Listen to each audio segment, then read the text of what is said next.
Consolation of Philosophy by Boethius. Book 1, Poem 1.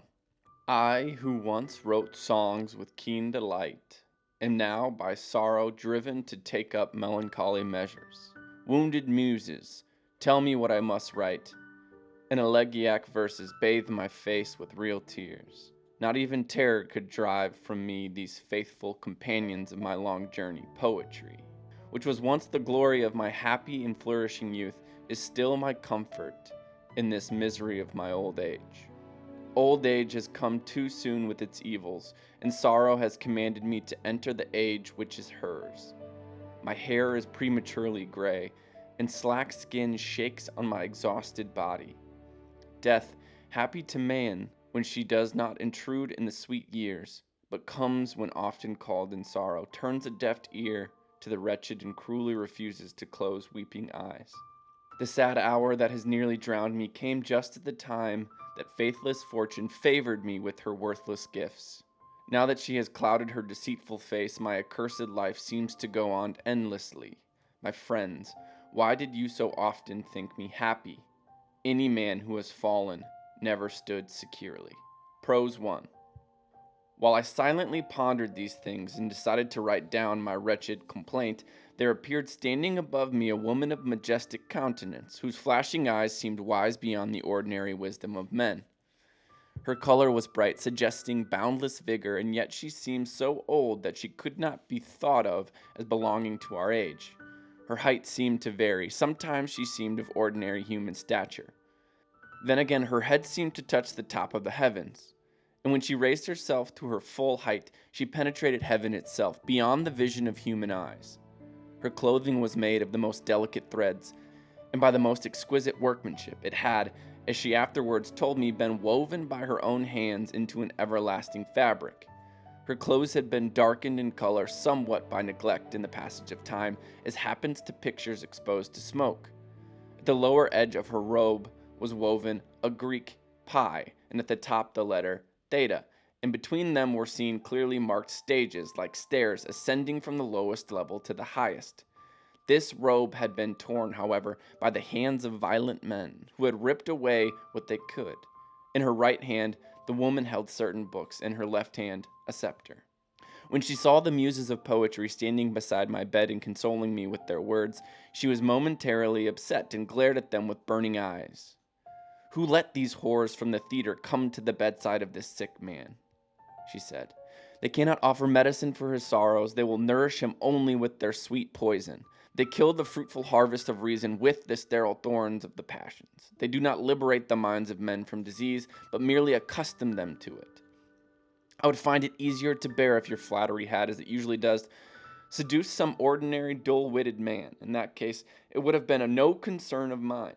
But this man has been educated in the philosophical schools, the Eleatics, and the Academy. Get out, you sirens, your sweetness leads to death. Leave him to be cured and made strong by my muses." And so the defeated muses, shamefaced and with downcast eyes, went sadly away. My sight was so dimmed by tears that I could not tell who this woman of imperious authority might be, and I lay there astonished, my eyes staring at the earth, silently waiting to see what she would do. She came nearer and sat at the foot of my bed. When she noticed my grief-stricken, downcast face, she reproved my anxiety with this song. Poem 2. Alas, how this mind is dulled, drowned in the overwhelming depths. It wanders in utter darkness, deprived of its natural light. Sick anxiety, inflated by her worldly winds, swells his thoughts to bursting. Once this man was free beneath the open heaven, and he used to run along heavenly paths. He saw the splendor of the red sun, the heaven of the cold moon, and any star that pursued its vagrant paths. Returning through various spheres, this master understood by his computations. Beyond all this, he sought the causes of things, why the sighing winds vex the sea waves, what spirit turns the stable world, and why the sun rises out of the red east to fall beneath the western ocean. He sought to know what tempers the gentle hours of spring and makes them adorn the earth with rosy flowers, what causes fertile autumn to flow with bursting grapes in a good year. This man used to explore and reveal nature's secret causes. Now he lies here, bound by heavy chains, the light of his mind gone out. His head is bowed down, and he is forced to stare at the dull earth. Prose 2. But, she said, it is time for medicine rather than complaint. Fixing me with her eyes, she said, are you not he who once was nourished by my milk and brought up on my food, who emerged from weakness to the strength of a virile soul? I gave you weapons that would have protected you with invincible power if you had not thrown them away. Don't you recognize me? Why don't you speak? Is it shame or astonishment that makes you silent? I'd rather it were shame, but I see that you are overcome by shock. When she saw that I was not only silent but struck dumb, she gently laid her hand on my breast and said, there is no danger. You are suffering merely from lethargy, the common illness of deceived minds. You have forgotten yourself a little, but you will quickly be yourself again when you recognize me. To bring you to your senses, I shall quickly wipe the dark cloud of mortal things from your eyes. Then she dried my tear-filled eyes with a fold on her robe. Poem 3. Then, when night was over, darkness left me and my eyes regained their former strength. Just as when the stars are covered by swift chorus and the sky is darkened by storm clouds, the sun hides and the stars do not shine. Night comes down to envelop the earth, but if Boreas, blowing from his Thracian cave, beats and lays open the hiding day, then Phoebus shines forth, glittering with sunlight, and strikes our astonished eyes with his rays. Prose 3. In a similar way, I too was able to see the heavens again when the clouds of sorrow are swept away. I recovered my judgment and recognized the face of my physician. When I looked at her closely, I saw that she was Philosophy, my nurse, in whose house I had lived from my youth. Mistress of all virtues, I said, why have you come, leaving the ark of heaven, to this lonely desert of our exile? Are you a prisoner too, charged as I am with false accusations? She answered, how could I desert my child and not share with you the burden of sorrow you carry, a burden caused by hatred of my name? Philosophy has never thought it right to leave the innocent man alone in his country. Should I fear to face my accusers as though their enmity were something new? Do you suppose that this is the first time wisdom has been attacked and endangered by wicked men? We fought against such rashness and folly long ago, even before the time of our disciple Plato. And in Plato's own time, his master Socrates, with my help, merited the victory of an unjust death. Afterwards, the inept schools of Epicureans, Stoics, and others, each seeking its own interest, tried to seal the inheritance of Socrates and to possess me, in spite of my protests and struggles, as though I were the spoils of their quarreling. They tore this robe which I had woven with my own hands, and, having ripped off some little pieces of it, went away supposing that they possessed me wholly. Then, when traces of my garments were seen on some of them, they were rashly thought to be my friends, and they were therefore condemned by the error of the profane mob. Perhaps you have not heard of the banishment of Anaxagoras, the poisoning of Socrates, the torments of Zeno, for these men were strange to you. But you probably know about Canius, Seneca, and Soranus, for their fame is recent and widely known. They were disgraced only because they had been trained in my studies, and therefore seemed obnoxious to wicked men. You should not be surprised, then, if we are blown about by stormy winds in the voyage of this life, since our main duty is to oppose the wicked. But even though our enemies are numerous, we should spurn them because they are without leadership and are driven frantically this way and that by error. And if they sometimes attack us with extraordinary force, our leader withdraws her followers into a fortress, leaving our enemies to waste their energies on worthless spoils. While they fight over things of no value, we laugh at them from above, safe from their fury and defended by a strength against which their aggressive folly cannot prevail. Poem 4. The serene man who has ordered his life stands above menacing fate and unflinchingly faces the good and bad fortune. This virtuous man can hold up his head unconquered. The threatening and raging ocean storms which churn the waves cannot shake him, nor can the bursting furnace of Vesuvius aimlessly throwing out its smoky fire, nor the fiery bolts of lightning which can topple the highest towers. Why then are we wretched, frightened by fierce tyrants who rage without power to harm us? He who hopes for nothing and fears nothing can disarm the fury of these impotent men. But he who is burdened by fears and desires is not the master of himself. He throws away his shield and retreats. He fastens the chain by which he is drawn. Prose 4. Do you understand what I have told you? Philosophy asked. Have my words impressed you at all? Or are you like the ass which cannot hear the lyre? Why are you crying? Speak out. Don't hide what troubles you. If you want a doctor's help, you must uncover your wound. I pulled myself together and answered, "Do I have to explain? Isn't the misery of the misfortune evident enough?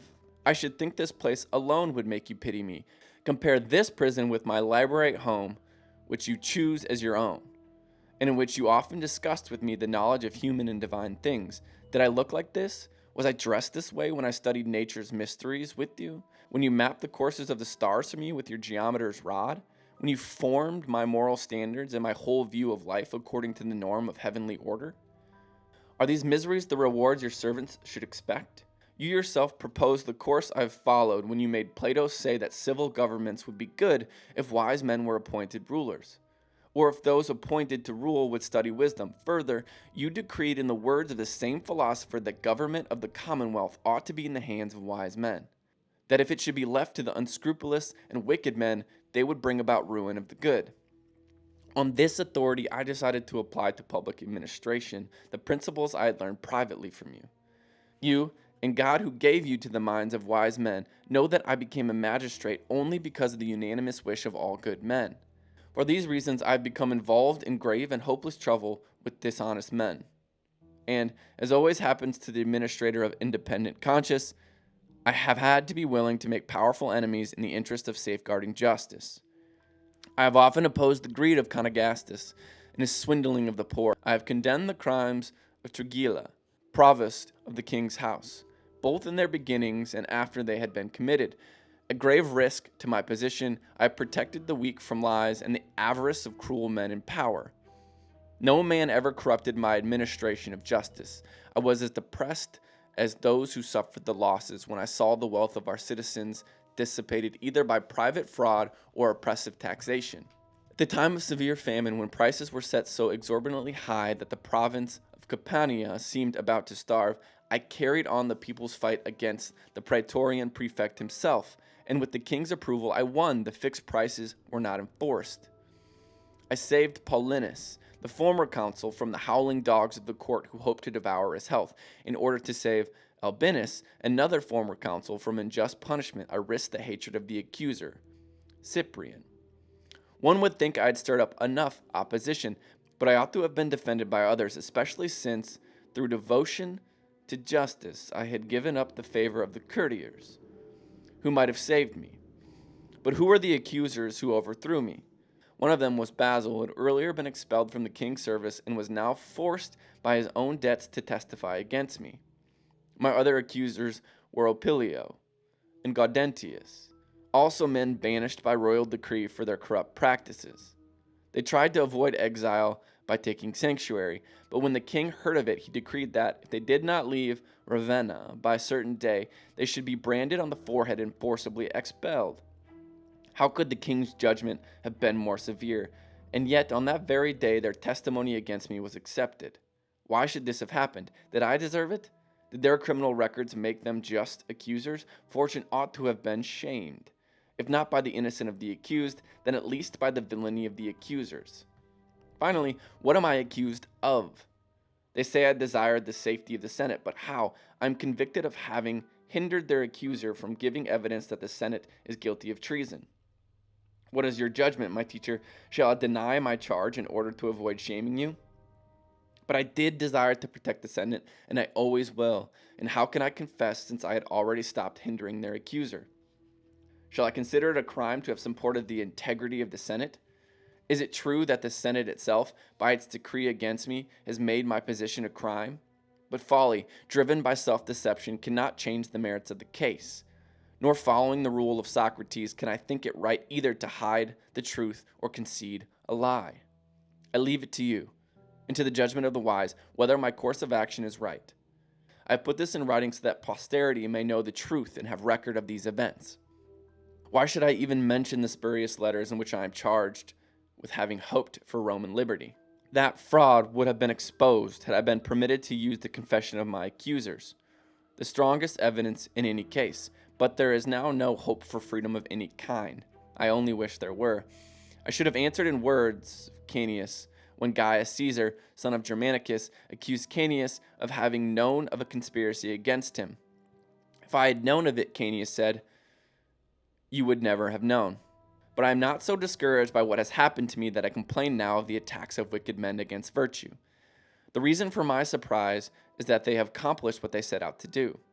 The desire to do evil may be due to human weakness, but for the wicked to overcome the innocent in the sight of God, that is monstrous. I cannot blame that friend of yours who said, "If there is a God, why is there evil? And if there is no God, how can there be good?" It is not surprising that evil men, who want to destroy all just men, and the Senate too, should try to overthrow one who stood up for justice in the Senate. But surely I did not deserve the same treatment from the senators themselves. You remember well that you always directed me in everything I said and everything I tried to do or say. You recall, for example, the time at Verona when the king wanted to overturn the government and tried to involve the whole Senate in the treason in which Albinus was accused. Then, at great risk to my personal safety, I defended the innocent in the whole Senate. You know that this is true, and I have never acted out of a desire for praise. For integrity of conscience is somehow spoiled when a man advertises what he has done and receives the reward of public recognition. But you see where my innocence has brought me. Instead of being rewarded for true virtue, I am falsely punished as a criminal. Even the full confession of a crime does not usually make all the judges in the case equally severe. Some, at least, temper their severity by recognizing the errors of human judgment and the uncertain conditions of fortune to which all mortals are subject. If I had been accused of plotting the burning of churches, the murder of priests, even the murder of all good men, even then would I have been sentenced only after I had confessed and been convicted, and when I was present before the court. But now, 500 miles away, mute and defenseless, I am condemned to prescription and death because of my concern for the safety of the Senate. The Senate deserves that no one should ever again be convicted for such a crime. Even my accusers understood the honor implicit in the charges they brought against me, and, in order to confuse the issue by the appearance of some crime, they falsely alleged that I had corrupted my conscience with sacrilege out of a desire for advancement. But your spirit, alive within me, had driven from my soul all sordid desire for earthly success, and those whom you protect do not commit sacrilege. You have daily reminded me of Pythagoras' saying, "Follow God." It is not likely that I would have sought the protection of evil spirits at the time when you were forming in me that excellence which makes man like God. Moreover, the innocence of my family, the honesty of my closest friends, the goodness of my father-in-law, who is as worthy of honor as yourself, all these ought to have shielded me from the suspicion of this crime.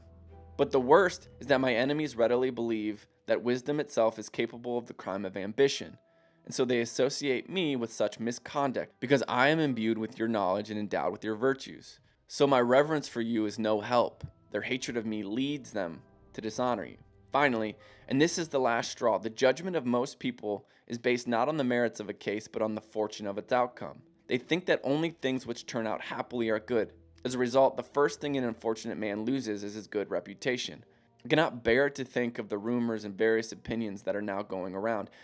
I can only say that the final misery of adverse fortune is that when some poor man is accused of a crime, it is thought that he deserves whatever punishment he has to suffer. Well, here I am, stripped of my possessions and honors, my reputation ruined, punished because I tried to do good. It seems to me that I can see wicked men everywhere celebrating my fall with great pleasure, and all the criminally depraved concocting new false charges. I see good men terrorized into helplessness by my danger, and evil men encouraged to risk any crime with impunity and able to get away with it by bribery. The innocent are deprived not only of their safety, but even of any defense. Now hear my appeal.